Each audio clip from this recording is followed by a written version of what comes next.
अवधूत चिंतन श्री गुरुदेव दत्त. माझ्या सर्व साधक बंधू भगिनींनो, आपण पुण्यातील वामनराज प्रकाशनची पुस्तकं एक वाचत आहोत. आत्तापर्यंत 22-23 पुस्तकं झाली. सध्या जे पुस्तक घेतले आहे ते सर्वच आपल्या साधकांना अत्यंत उपयोगी असे आहे. कारण साधकांना अनेक प्रश्न येत असतात, म्हणून त्या प्रश्नांचं सर्व एकत्रीकरण करून साधक काय काय प्रश्न विचारतात ते एकत्र केलेले आहे. किंवा एखाद्या साधकाला जर काही प्रश्न विचारायचा असेल तर त्यांनी हे पुस्तक वाचावं आणि मग त्यांना वाटलं की आपल्याला उत्तर मिळालं नाही तरच परमपूज्य दादांना प्रश्न विचारावा. असे हे साधना जिज्ञासा पुस्तक परमपूज्य दादांनी लिहिलेलं आहे. ते आपण सध्या वाचत आहोत.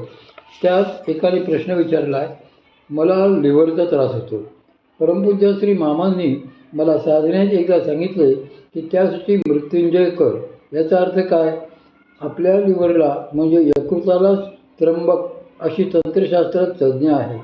म्हणूनच ओम त्र्यंबकम यजामहे या महामृत्युंजय मंत्राचा जप केल्याने यकृत शुद्धी होते, यकृताचे दोष कमी होऊ लागतात.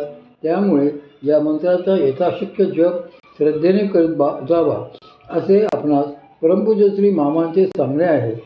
उद्दिष्ट तंत्रात देखील असाच प्रयोग सांगितलेला आढळतो. प्रश्न, कृष्णाजीन म्हणजे काय? उत्तर, कृष्णसार नामक मृगाचे कातडे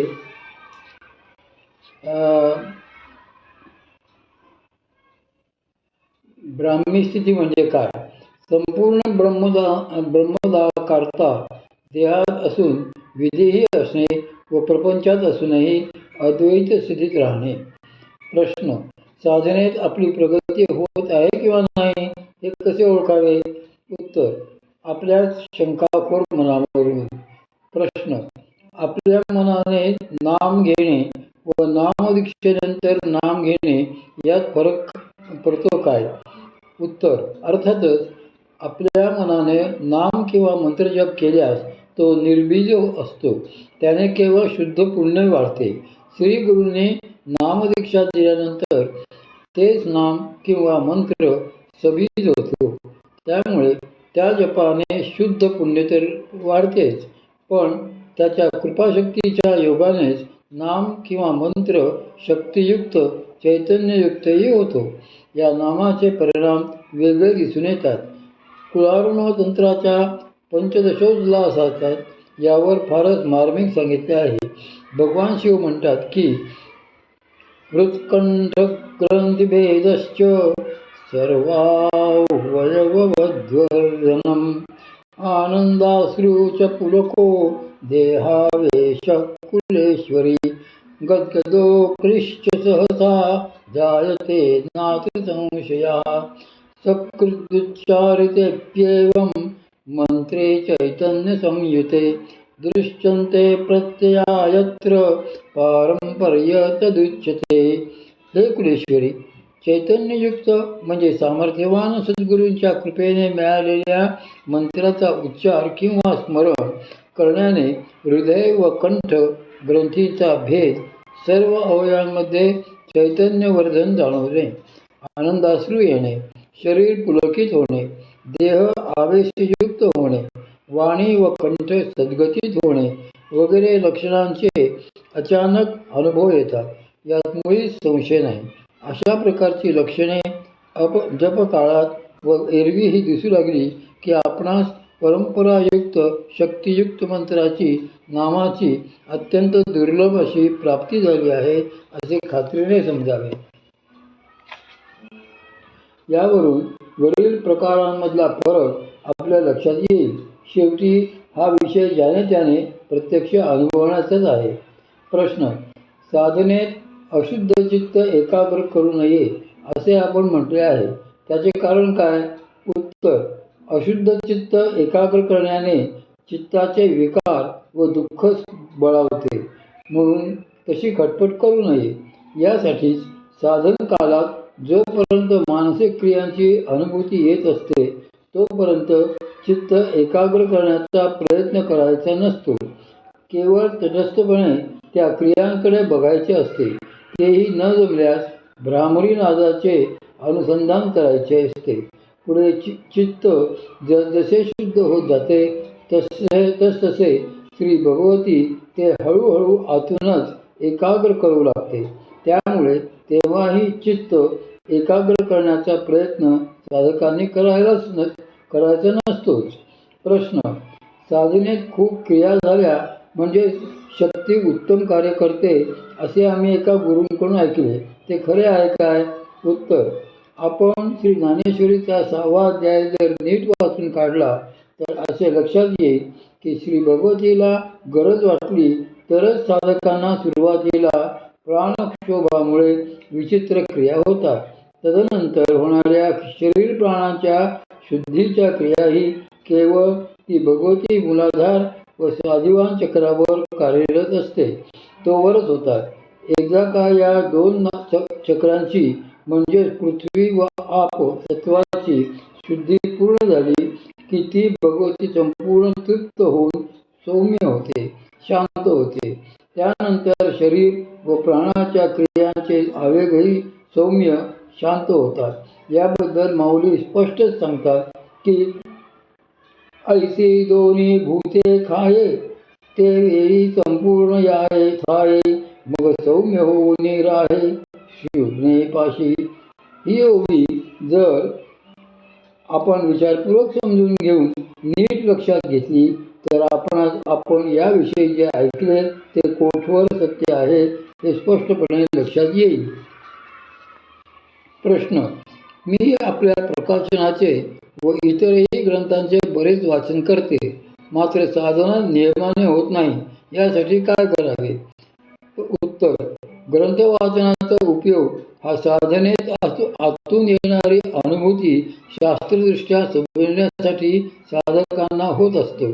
म्हणून साधना हीच मुख्य आहे. आपल्या अंगभूत आळसाने त्यात खंड पडू देऊ नये. साधना प्रथम व इतर सर्व गोष्टीनंतर असा दृढ निश्चय करून तसेच आचरण आपण नेटाने ठेवावे. नाहीतर अनेक इकडचे तिकडचे ग्रंथ वाचून अध्यात्म बडबडत फिरणारी बरीच मंडळी आजकाल दिसतात. त्यातच आणखी एक भर पडेल. भगवत प्राप्तीसाठी योग्य असे साधन सद्गुरूंकडून मिळूनही नुसतीच भगवत प्रेमाची बडबड करणे आणि साधनेच्या निश्चयाचा मात्र तपास नसणे हे माऊली मान्य नाही. ते 16व्या अध्यायात म्हणूनच सांगतात की आणि ईश्वराची आकंती नुसधियाची करती चांधी हेही नाही चित्ती निश्चय एक.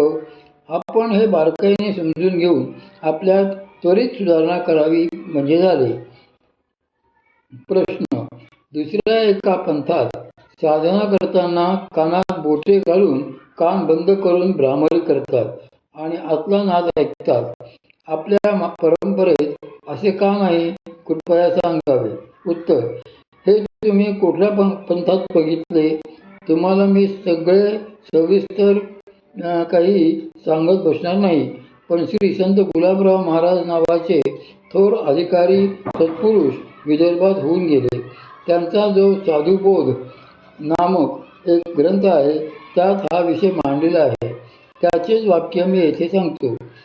अरे, कानात बोटे घालून जो नाद होतो त्याला अनाहत नाद म्हणतच नाहीत. अलीकडे योगी काही पदार्थ कानात घालाव्यास देऊन त्या योगाने ऐकू येणाऱ्या नादावरच लक्ष द्यावयास सांगून अनाहत नाद आहे असे म्हणतात. ती घोडचूक आहे. असे जे त्यांचे मत आहे ते अगदी सत्यच आहे. आजकाल योगाच्या नावाने लोक ज्या अनेक भंपक आणि भ्रामक गोष्टी सांगतात त्यापैकी ही एक गोष्ट आहे. अनाहत नाद काही कानात बोटे घातल्यावर येणारा नाद नव्हे. त्याचे एक शास्त्रीय कारण असे आहे की आपल्या शरीरात ज्या रक्तवाहिन्या आहेत त्यातून विशिष्ट दाबाने रक्तप्रवाह वाहत असतो. कान दाबून बंद केल्यावर त्या दाबावामुळे आपल्या कानांच्या पडद्यावर जे ध्वनी उत्पन्न होतात तेच आपल्याला ऐकू येतात. पण ते ध्वनी काही अनाहत नाद नाही. अनाहत नाद म्हणजे काय तर जेव्हा प्राण सुषुप्तीत शिरतात आणि भगवती प्राणांना घेऊन अनाहत चक्रावर येते, तेव्हा जो दिव्य नाद आघाताशिवायच आतून प्रगट होतो त्याला अनाहत नाद असे म्हणतात. तो नाद आपल्याला कानात बोटे न घालताही अगदी स्पष्टपणे ऐकू येतो. आपल्या साधनेचे हे फार मोठे वैशिष्ट्य आहे. प्रणवनाद अनाहत नाद ऐकू येण्यासाठी नादयोगात 24 वर्षे साधन करायला सांगितले आहे. तेही आत्यंतिक निष्ठेने आणि सगळे नियम पाळून, तरच तो नाद प्रगट होतो.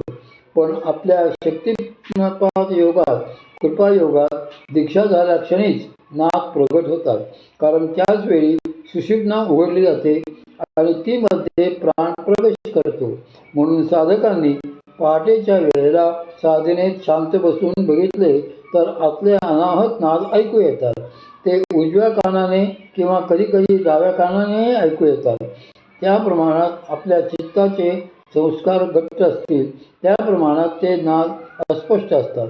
ज्या प्रमाणात आपल्या चित्तावरील संस्कार मलूल किंवा क्षीण होतील, स्वच्छ होतील, त्या प्रमाणात नाद स्पष्टपणे ऐकू येतात.